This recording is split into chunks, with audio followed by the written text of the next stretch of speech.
बच्चा पार्टी बात करेंगे गुड्स एंड सर्विसेज टैक्स पे यानी जीएसटी पे। जीएसटी होता क्या है? उसकी फुल फॉर्म है गुड्स एंड सर्विसेज टैक्स। ये एक तरह का टैक्स है, ठीक है, जो गुड्स एंड सर्विसेज पे लगता है और ये इनडायरेक्ट टैक्स है, ठीक है। टैक्स दो तरह का होता है। टैक्स होता क्या है? टैक्स बोलते हैं एक कंपलसरी पेमेंट को जो गवर्नमेंट को दिया जाता है, ठीक है। गवर्नमेंट जो भी खर्च करती है, जो भी पब्लिक फैसिलिटीज देती है, रोड्स बनाती है, हॉस्पिटल्स बनाती है, स्कूल्स बनाती है, तो ये सब कहाँ से पैसा आता है? ये टैक्स से पैसा आता है, यानी लोगों से टैक्स वसूला जाता है। तो ये दो तरह का टैक्स होता है, एक होता है डायरेक्ट टैक्स, एक होता है इनडायरेक्ट टैक्स, ठीक है। तो टैक्स बता दिए कि एक कंपलसरी पेमेंट है जो सरकार को दिया जाता है, ठीक है। अब ये टैक्स दो तरह का होता है, ठीक है, एक है डायरेक्ट टैक्स और एक है इनडायरेक्ट टैक्स। इनडायरेक्ट टैक्स, ठीक है। डायरेक्ट टैक्स का मतलब होता है किसी के नाम पे लग रहा है, ठीक है, कोई फला कंपनी है उसके नाम से लग रहा है या फला आदमी है उसके नाम पे लग रहा है, तो वो डायरेक्ट टैक्स है, ठीक है। जैसे इनकम टैक्स, इनकम टैक्स ये डायरेक्ट टैक्स है, ठीक है, इनकम टैक्स है। और ये कारपोरेट टैक्स, कारपोरेट टैक्स यानी अगर मान लो कि मैं 12 लाख हर साल चेंज होता है, जैसे इस साल मान लो कि मैं 12 लाख से ऊपर कमा रहा हूं, तो मेरी इनकम जो है टैक्सेबल हो जाएगी, ठीक है। तो मुझको गवर्नमेंट को टैक्स देना पड़ेगा, ठीक है। तो हर साल चेंज होता रहता है कि वो कितना टैक्स देगा, किस इनकम पे देगा, ठीक है। वैसे ही कंपनी होती है, एक सर्टेन अमाउंट के बाद अगर वो कमा रही है, ठीक है, तो उससे ऊपर अगर कमाएगी तो वो पूरी इनकम जो है टैक्सेबल हो जाएगी, उस पूरे इनकम पे टैक्स देना पड़ेगा, ठीक है। तो नाम पे लगता है कि फला कंपनी के नाम पे ये इतना टैक्स है, यानी वो बंदा देगा, उसके नाम से वो टैक्स लगा है, ठीक है। कंपनी के नाम से टैक्स लगेगा तो कंपनी भरेगी। लेकिन इनडायरेक्ट टैक्स में क्या होता है, लगता किसी और पे, देता कोई और है। जैसे मान लेते हैं कि ये मैन्युफैक्चरर है, ठीक है, ये मैन्युफैक्चरर है, मैं नीचे लिख दे रहा हूं, ये मैन्युफैक्चरर है, ठीक है। इसने क्या किया, एक रिटेलर को बेच दिया, वैसे होलसेलर को बेचते हैं लेकिन उतना लंबा हम नहीं लेके जाएंगे, ठीक है। ये किसी रिटेलर को बेच दिया, ठीक है, ये रिटेलर को कोई सामान बेच दिया। अब इसने क्या किया, कस्टमर को बेच दिया, ठीक है, कस्टमर को बेच दिया, कस्टमर, ठीक है, ये यू रहेगा, कस्टमर, ठीक है। इसने क्या किया, 100 रुपए का सामान इसको बेचा, तो गवर्नमेंट कहती है भाई टैक्स लिया, ठीक है, बिड़ू तू टैक्स दे, ठीक है। अगर इससे टैक्स मांगा है तो ये क्या करेगा, ये टैक्स तो गवर्नमेंट को देगा लेकिन चिपका देगा इसके ऊपर, कहेगा ले भाई मैं तुझको 100 रुपए का सामान 105 रुपए में बेचूंगा, मान लेते हैं, क्योंकि जीएसटी स्लैब अलग अलग होता है, वो भी उस पर चर्चा करेंगे। लेकिन अभी यहाँ पे देख लो, 100 रुपए का सामान है, 5 रुपए जीएसटी इससे ले लेगा, ठीक है। ये क्या करेगा, मान लेते हैं कि 100 रुपए का, फर्ज कर लेते हैं कि 100 रुपए का सामान इसको बेचा, ठीक है, इसको इसको बेचा, तो ये भी जीएसटी ऐड करके लेगा, ठीक है। यानी कस्टमर अब इसको पे करेगा, ठीक है। तो भार किस पे पड़ा, इस पे पड़ा, यानी इसने सामान बेचा, उस पे जीएसटी चिपका दी, ठीक है। तो अब ये क्या करेगा कि इसको जीएसटी देगा, ठीक है, और वो सामान का पैसा भी देगा। लेकिन अब ये जो है बेचेगा जब, तो वो सामान का दाम भी लेगा, जीएसटी भी लेगा, ठीक है। तो भार किस पे पड़ा, कस्टमर पे। अब देखो, पेमेंट सरकार को यही करेगा, लेकिन जीएसटी का पैसा किसने दिया है, ये दिया है कस्टमर ने। कस्टमर सरकार को नहीं ले जा करके देगा, जीएसटी भरेगा, ये बैंक बैंक के थ्रू भरेगा गवर्नमेंट को, ठीक है। तो ये इनडायरेक्ट टैक्स का मतलब यही होता है कि देता कोई और है, भरता कोई और है। किसने दिया है, किसके ऊपर भार पड़ा है, बर्डन किसके ऊपर पड़ा, कस्टमर के ऊपर।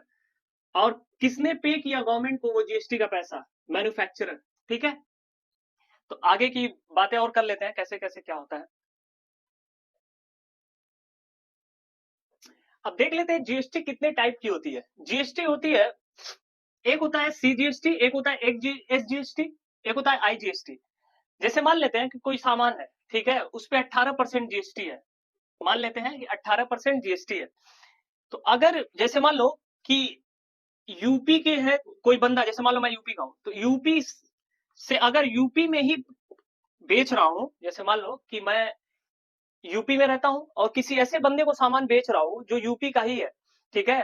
तो अब इस पे जीएसटी लगेगी, सीजीएसटी और एसजीएसटी। इसको बोलते हैं central goods and service tax, state goods and service tax, ठीक है। तो ये अगर मान लेते हैं 18% लगाया ना, तो 9% जाएगा सेंट्रल गवर्नमेंट को और 9% जाएगा स्टेट गवर्नमेंट को, ठीक है।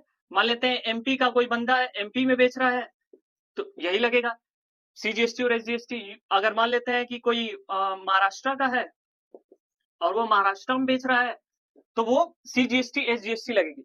यानी कि स्टेट के अंदर अगर कोई खरीद बेच रहा है तो वो ये वाली जीएसटी लगेगी, एसजीएसटी और सीजीएसटी। अब देख लेते हैं इसको क्या बोलते हैं। इसको बोलते हैं इंट्रा स्टेट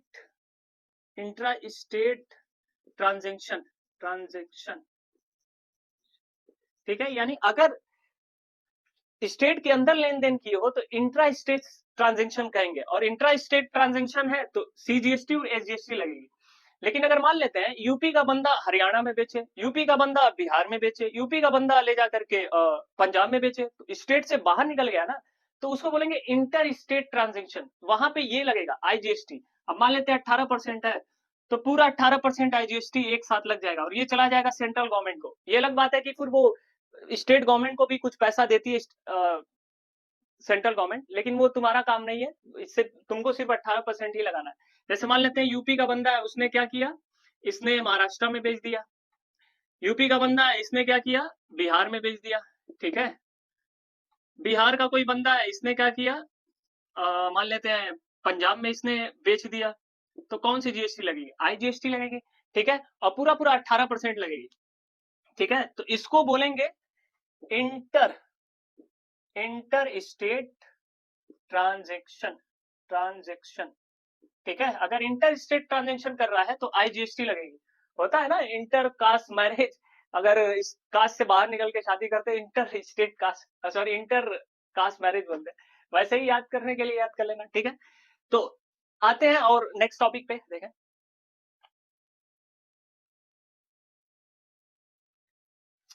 जीएसटी की अकाउंटिंग करने से पहले कुछ चीजें समझ लेते हैं। देखो जीएसटी कहीं कहीं पे नहीं लगता है, ठीक है। गवर्नमेंट ने उनकी अपनी अनुकंपा है, क्या बोल सकते हैं, ठीक है।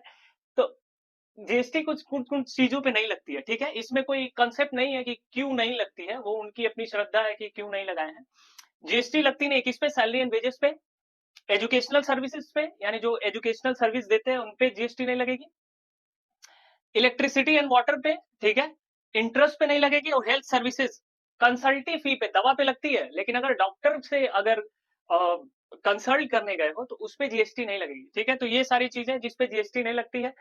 और कुछ ऐसी भी चीजें हैं जिसे, जैसे रिवर्स चार्ज है, इसका मतलब ये है, देखो होता क्या है, लिखा है payment of goods and services from unregistered.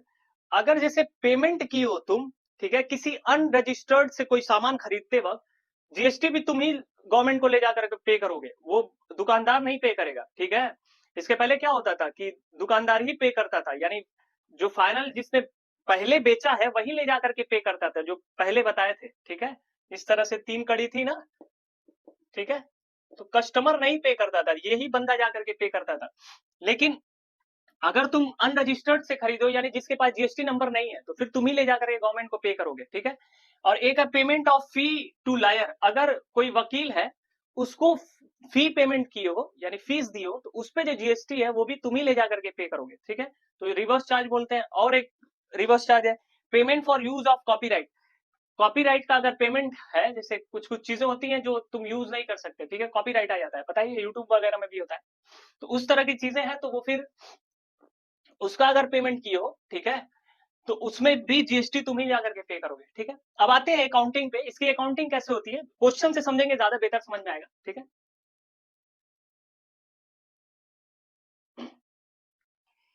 देखो ये कुछ ट्रांजेक्शन दे रखे हैं, ठीक है। इस ट्रांजेक्शन को सॉल्व करने से पहले कुछ चीजें बता देते हैं, उसके बाद इस पे आएंगे। देखो जीएसटी जो होता है ना, ठीक है, जीएसटी जो होता है ये वैल्यू एडेड टैक्स है। वैल्यू एडेड टैक्स का मतलब क्या होता है, जैसे मान लेते हैं कोई सामान तुमने 100 रुपए का खरीदा, इस पे 5% जीएसटी लगा दिया तुमने, ठीक है, तो कितना हो गया, 105 रुपए, ठीक है। अब इसी 100 रुपए के सामान को तुमने 200 रुपए का बेच दिया, ये तो परचेज किया था, ठीक है। तुमने सेल किया 200 रुपए का, और अगर 5% जीएसटी लगाओगे तो 10 रुपए, ठीक है। तो 210 रुपए तुम्हारे पास आ गया, ठीक है। लेकिन ये जो 200 रुपए का तुम बेचे हो, इसको खरीदते वक्त जीएसटी कितना पे किए थे? ये खरीदे थे तुम 100 रुपए का और जीएसटी पे किए थे तुमने 5 रुपए। तो जितना तुमने जीएसटी पे किया है खरीदते वक्त, उतना ही जीएसटी का पैसा तुम अपने पास रख सकते हो। एज अ, जैसे मान लो तुम दुकानदार हो, तुमने सामान खरीदा था 100 रुपए का, ठीक है, और उस पे जीएसटी पे किया था 5 रुपए। तो तुम अगर 100 रुपए का बेच करके 100 रुपए का बेच करके 5 रुपए तुम जीएसटी लेते, ठीक है, तो जीएसटी का पैसा, जैसे एक एग्जांपल ले लेते हैं, 100 रुपए का खरीदे थे, 200 रुपए का बेचे हो, इस पे जीएसटी एक्स्ट्रा कितना लेके बैठे हो तुम? 5 रुपए, ठीक है, क्योंकि इसी सामान को खरीदते वक्त 5 रुपए तुमने पे किया था, लेकिन इसी सामान को बेचते वक्त तुमने 10 रुपया जीएसटी ले लिया, 5 रुपया जीएसटी एक्स्ट्रा ले लिया। तो ये जो एक्स्ट्रा 5 रुपया जीएसटी है ना, ये तुमने वैल्यू ऐड की है, जो 100 रुपए ऐड की है, वैल्यू बढ़ा करके जो बेचे हो, उसी पे ही ये जीएसटी बढ़ करके आया है, ठीक है। तो ये 5 रुपया गवर्नमेंट को तुमको पे करना पड़ेगा, ठीक है, तो इसीलिए इसको वैल्यू एडेड टैक्स बोलते हैं, ठीक है। अब आते हैं जीएसटी की अकाउंटिंग कैसे की जाती है इस पे। देखो, एक होता है इनपुट जीएसटी, इनपुट जीएसटी, एक होता है output GST, output GST. Input GST asset होता है, ठीक है, आउटपुट जीएसटी जो होता है ये लायबिलिटी होती है, ठीक है, लायबिलिटीज। एसेट का नेचर क्या होता है? एसेट का नेचर होता है सर डेबिट। लायबिलिटी का नेचर क्या होता है सर? क्रेडिट, ठीक है। एसेट का नेचर डेबिट, लायबिलिटी का नेचर क्रेडिट। अब मोस्ट इंपॉर्टेंट, जब हम जीएसटी का पैसा पे करते हैं ना, जब जीएसटी चुकाते हैं हम, तो हम मान के चलते हैं कि ये एसेट है। एसेट क्यों है? क्योंकि वो फिर ना घूम करके वो पब्लिक को ही खर्च होता है, ठीक है।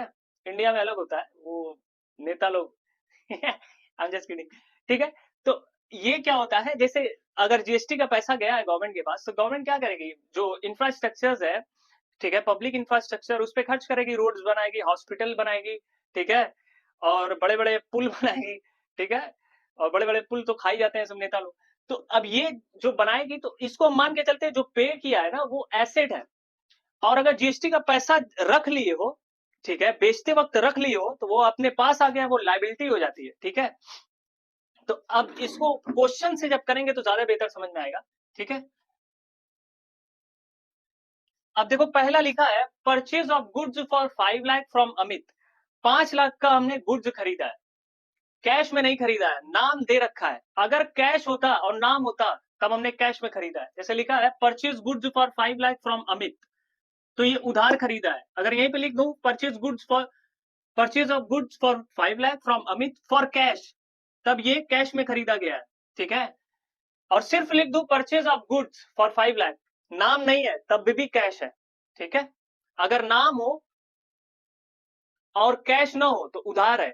नाम और कैश दोनों हो तब वो कैश में खरीदा गया है। नाम नहीं है, कैश भी नहीं है, तब वो कैश में खरीदा गया, ठीक है। जैसे अगर मैं नाम हटा दूं, purchase of goods for 5 lakh, तब ये कैश है। Purchase of goods for 5 lakh from Amit, उधार है ये। अगर यहाँ पे लिख दूं फ्रॉम अमित फॉर कैश, तब ये कैश में। क्लियर है? तो जब गुड्स खरीदे हैं तो खरीदने की एंट्री क्या होगी? मैं छोटी एंट्री, मतलब छोटा छोटा वर्ड लिखूंगा क्योंकि ज्यादा लिखना है। परचेज अकाउंट डेबिट, ठीक। अब सामान खरीदो तो जीएसटी पे कियोगे, जीएसटी पे करोगे तो लिखोगे इनपुट। इनपुट जब खरीदोगे तो इनपुट ये जो है डेबिट होगा, क्योंकि एसेट मान रखे हो, ठीक है। जब गवर्नमेंट को पे करते हैं जीएसटी, तो हम मान के चलते हैं, जब जीएसटी पे करते हैं तो हम मान के चलते हैं कि ये एसेट है, ठीक है, ऐसा माना जाता है, क्योंकि वो घूम करके फिर पब्लिक पे ही खर्चा होता है, कोई भी टैक्स का पैसा। तो इनपुट, अब ये अमित कहाँ का है ये मालूम नहीं है, ठीक है। ऊपर क्वेश्चन में दिया रहेगा कि ये कहाँ का है, मान लेते हैं कि ये लखनऊ का है, ठीक है। ये कहाँ का है? हम जो भी ट्रांजेक्शन कर रहे हैं वो यूपी के अंदर कर रहे हैं, ठीक है। और जीएसटी है 12%। अगर 12% जीएसटी है तो सी जीएसटी 6% आएगा, एस जीएसटी 6% आएगा, ठीक है ना, क्योंकि स्टेट के अंदर हम खरीद रहे हैं, बेच रहे हैं, ठीक है। तो मान के चल रहे हैं हम पूरा जो भी खरीद रहे हैं बेच रहे हैं वो हम यूपी में ही खरीद रहे हैं बेच रहे हैं। तो क्या लिखेंगे? Input C GST account debit, input SGST account debit, ठीक है। टू, क्या कैश में बेचे हैं? नहीं, उधार है, तो उसका नाम लिखना पड़ेगा, टू अमित, अमित अकाउंट, ठीक है। कितना खरीदे हम? 5 लाख, तो लिखेंगे 5 लाख। अब 5 लाख पे 12% जीएसटी निकालना है, लेकिन 12% पूरा जो है 6% इनपुट सी जीएसटी और इनपुट एसजीएसटी में 6% बांट देंगे, तो 6% निकालते हैं, इसका 6 5 30,000 इसका हो जाएगा, 6 5 30,000 इसका हो जाएगा, कितना हो गया? 5,60,000, ठीक है। पहली एंट्री डेट डाल देना, जैसे फॉर्मेट बनता है बिल्कुल वैसे ही बनेगा, ठीक है। फॉर्मेट तो पता ही होगा, डेट पार्टिकुलर, फिर एलएफ, फिर डेबिट वाला अमाउंट, फिर क्रेडिट वाला अमाउंट। फिर उसके बाद जो है नेक्स्ट है sold goods for 7 lakh to Amit. Amit को बेचा गया है, क्या कैश में बेचा गया है? नहीं, नाम लिखा है तो उधार बेचा गया है, ठीक है। तो जब भी बेचेंगे, जब बेचते हैं ना हम सामान, तो जीएसटी का पैसा ले लेते हैं, तो लेंगे तो वो अपने ऊपर लायबिलिटी इंक्रीज हो जाती है, ठीक है, तो उसको क्रेडिट करेंगे जीएसटी को। तो बेच रहे हैं तो कैश में नहीं बेचे हैं, तो इसलिए अनिल का नाम लिखेंगे, तो लिखेंगे Anil account debit to sale account. कितना? 7 लाख का बेचे हैं, इस पे जीएसटी लगाएंगे, कितना? 6%, क्योंकि ये अमित मान के चल रहे हैं, हम पूरा ट्रांजेक्शन ही हम यूपी के अंदर कर रहे हैं, ठीक है। मान लो कि हम यूपी के हैं, पूरा यूपी के अंदर कर रहे हैं, तो सी जीएसटी और जीएसटी लगेगी, तो क्या लिखेंगे? To output, output C GST. जब जीएसटी का पैसा लेते हैं तो आउटपुट सी जीएसटी और आउटपुट एस जीएसटी लिखते हैं, ठीक है। फिर टू आउटपुट एस जीएसटी, ठीक है। अगर स्टेट के बाहर बेचते तो डायरेक्ट लिखते टू आउटपुट आई जीएसटी, पूरा 12% लगा देते हम, ठीक है। कितना? 12% है, तो पूरा 12% एक ही बार लगा देते, 12 7 84,000, ठीक है। लेकिन स्टेट के अंदर कर रहे हैं तो आउटपुट सीजीएसटी और आउटपुट एसजीएसटी दोनों अलग अलग लिखेंगे। तो कितना है? 6% लगेगा, तो 6 7 42,000, ये 6 7 42,000, ये कितना हो गया? 7,84,000, ठीक है। उसके बाद क्या करेंगे? नेक्स्ट एंट्री पास करेंगे, लिखा है purchase of computer for office use for 1 lakh and payment made by cheque, ठीक है। कंप्यूटर खरीदे हैं और पेमेंट भी कर दिए हैं चेक से, तो इस पे भी जीएसटी लगेगी।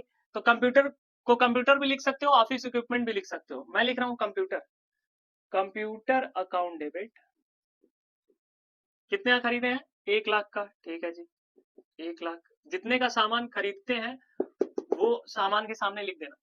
अब यहाँ पे खरीदे हो तो जीएसटी पे किए होगे, तो वो एसेट है, तो इनपुट सी जीएसटी को डेबिट करेंगे और इनपुट एस जीएसटी को लिखेंगे input C GST account debit, input S GST account debit. कितना? 6%, 6,000 आएगा, ठीक है। टू, अगर चेक से पे की हो तो बैंक लिख देना, टू बैंक अकाउंट। कितना हो गया? 1,12,000, ठीक है। नेक्स्ट एंट्री क्या है? लीगल कंसल्टेशन फीस 10,000 रुपए दी है, यानी लीगल फी दिए है, तो लीगल फी एक खर्चा है, उसको डेबिट करेंगे और कैश को क्रेडिट कर देंगे, ठीक है। कहीं ये नहीं लिखा चेक से पे किए तो कैश क्रेडिट कर देंगे, लिखेंगे legal fee account debit, input C GST account debit, क्योंकि मान के चलेंगे जिस वकील को पे किया है वो वकील आसपास का ही होगा, ठीक है ना, तो इसलिए सीजीएसटी, यानी जो भी ट्रांजेक्शन किए हम स्टेट के अंदर किए हैं, ठीक है, तो वो इस सीजीएसटी एसजीएसटी लगाएंगे। Input SGST account debit to cash. कितना है? 10,000 है, तो लिखेंगे यहाँ पे लीगल फी के सामने 10,000, 6% आएगा 600 रुपए, ये भी 600, कितना हो गया? 11,200, ठीक है जी, लिख लो। उसके बाद क्या है? रेंट पे किए हैं 20,000 रुपए का, ठीक है। Rent of 20,000 rupees paid by cheque, rent pay किए हैं चेक से, तो ठीक है, तो रेंट खर्चा है तो रेंट को डेबिट करेंगे, लिखेंगे rent account debit, input C GST को डेबिट करेंगे, input C GST account debit,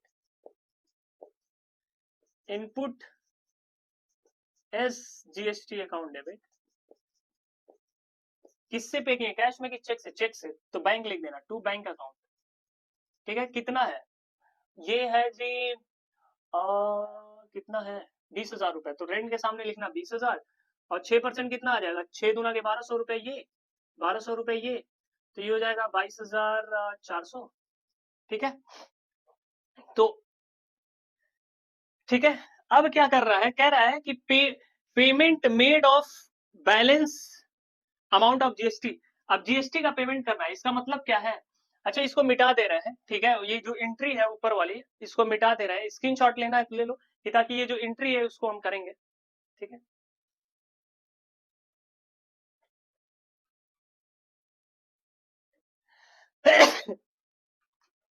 अब क्या करना है, जीएसटी का पेमेंट करना है। जीएसटी का पेमेंट कैसे होता है, इसको अब समझाते हैं। अब थोड़ा हम लिखेंगे इसमें कुछ ज्यादा, जब तक के लिए लिख लें इसको।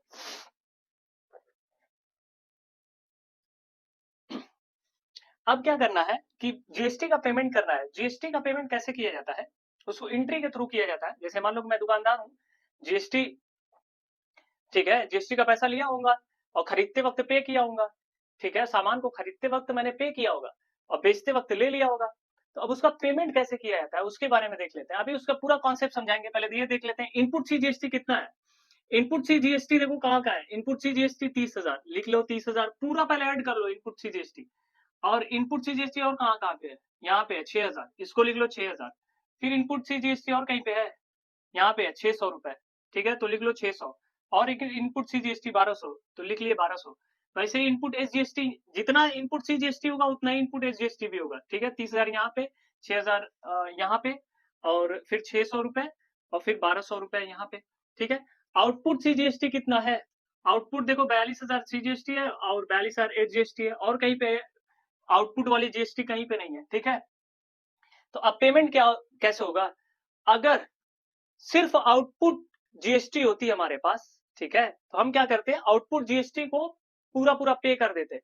ठीक है, क्योंकि लाइबिलिटी है ना, उसका पूरा पेमेंट हो जाता। लेकिन अगर अगर हमने कुछ पेमेंट किया हुआ है खरीदते वक्त, तो वो आके कवर करेगा। कैसे कवर करेगा, एंट्री से समझ लेते हैं। सबसे पहले आउटपुट जीएसटी को हम पे करते हैं क्योंकि लाइबिलिटी है, तो लिखेंगे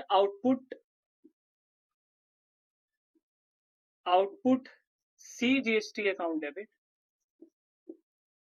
कितना है 42,000, तो लिख लो 42,000। आउटपुट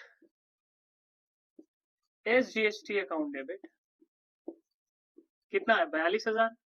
ठीक है, अब अगर ये इनपुट नहीं होता, अगर इनपुट नहीं होता टोटल बैंक से पेमेंट कर देते, लेकिन ये एसेट है हमारे पास, ये कवर करने आएगी, इसीलिए इसको एसेट मान लेते हैं। ठीक है, इसको एसेट मानने का एक और रीजन यही है कि फिर ये कवर करने आती है इसको।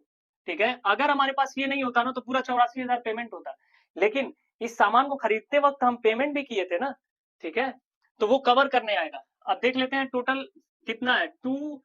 अब इस एसेट जब खत्म होगी तो उसको क्रिएट करना पड़ेगा, लिखेंगे to input CGST, to input SGST.